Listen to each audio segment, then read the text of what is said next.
है Indu broadcasting private limited और आप देख रहे हैं इंडियन न्यूज, हर पल, हर क्षण, हर सच। रायपुर शहर में रविवार को 2 घंटे लगातार बारिश क्या हुई, सड़कें ही नहीं फुटपाथ ने भी जवाब दे दिया। बूढ़ा तालाब के सौंदर्यीकरण के नाम पर यूं तो करोड़ों रुपए खर्च हो रहे हैं, लेकिन यहां साल भर पहले बनाया गया फुटपाथ पहली ही बारिश को झेल नहीं पाया।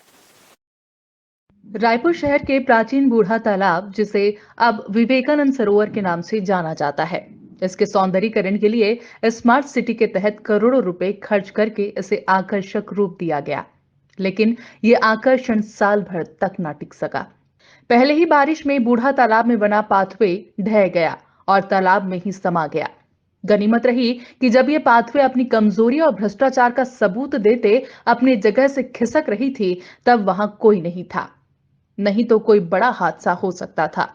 भ्रष्टाचार की कहानी यही नहीं रुकी, तालाब के चारों ओर बने दीवार भी अभी से खुद पर पड़ी दरारों से अपनी व्यथा बता रहे हैं।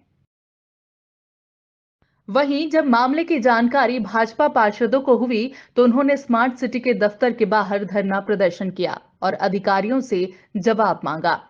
नेता प्रतिपक्ष मीनल चौबे के नेतृत्व में बड़ी संख्या में भाजपा पार्षद कोतवाली चौक स्थित स्मार्ट सिटी के दफ्तर पहुंचे और संबंधित ठेकेदार पर कार्रवाई करते हुए उसे तत्काल ब्लैकलिस्टेड करने की मांग की। आप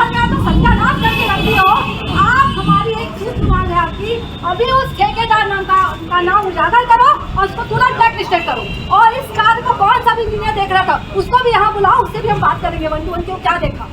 इसके अलावा कोई हम लोग नहीं बैठेंगे जब तक वो ठेकेदार उसका नाम उजागर नहीं करोगे, आप उसका एक ऑर्डर नहीं निकालेंगे कि वो ब्लैक लिस्टेड है, तब तक हम यही बैठेंगे। देखिए, जो स्मार्ट सिटी के अधिकारी हैं वो शहर के मठाधीश बनकर बैठ गए हैं।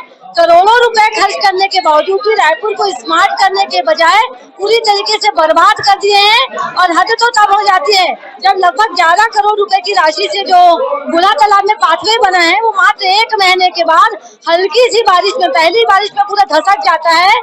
कल भारतीय जनता पार्टी पार्षद दल स्मार्ट सिटी का घेराव किए और हमने ना कोई आवेदन किया, ना कोई निवेदन दिया, ना कोई उनसे आग्रह किया। हमारी सिर्फ एक मांग थी कि जो ठेकेदार उस कार्य में जिस ठेकेदार ने उस कार्य को किया है, उस ठेकेदार को तुरंत के तुरंत ब्लैकलिस्टेड किया जाए और जो संबंधित इंजीनियर है उस पर भी कार्रवाई सुनिश्चित की जाए। देखिए, महापौर को तो इस शहर से कोई मतलब ही नहीं है। महापौर क्या करने के लिए नगर निगम में बैठते हैं, हमारे समझ से परे है। इतनी बड़ी बड़ी दुर्घटना हो जाती है, रायपुर शहर पूरा खोदापुर बन गया है, पूरा गड्ढापुर बन गया है। स्मार्ट सिटी के 1000 करोड़ रुपए पूरी तरीके से बर्बाद कर दिए गए हैं। उसके बावजूद महापौर जी चैन की नींद सोए हैं। हमारा आग्रह है महापौर जी से कि रायपुर शहर उनसे संभाल नहीं रहे, इसलिए वो नगर निगम के महापौर पद से इस्तीफा दे दें। वहीं दूसरी ओर फुटपाथ धंसने की सूचना मिलने के बाद महापौर एजाज ढेबर मौके पर पहुंचे और नाराजगी जताते हुए इससे जुड़े अफसर और ठेकेदारों पर कार्रवाई की बात कही। साथ ही महापौर ने धंसे हुए हिस्से को जल्द ठीक करने के निर्देश भी दिए। वहीं बूढ़ा तालाब में बने फुटपाथ का दूसरा हिस्सा भी तालाब में गिरने की संभावना दिखा रहा है। मामले में महापौर बेहद नाराज दिखे। इसे लेकर उन्होंने इंजीनियर को कारण बताओ नोटिस भी जारी किया है। इसे लेकर ढेबर ने रायपुर स्मार्ट सिटी लिमिटेड के अधिकारी और ठेकेदार जो कार्य में शामिल हैं, उन्हें ब्लैकलिस्टेड करने के निर्देश भी दिए हैं। जो एक रोड है वो पाथवे बना, वो पूरे तरीके से भसक गया। अच्छा है कि वहाँ पर कोई दुर्घटना नहीं घटी। अगर शायद कोई बच्चा या कोई होता तो दुर्घटना घट सकती थी। इसके लिए हमने जो ठेकेदार है उसको ब्लैक लिस्ट करने के लिए कहा है, उसको ब्लैक लिस्ट करेंगे।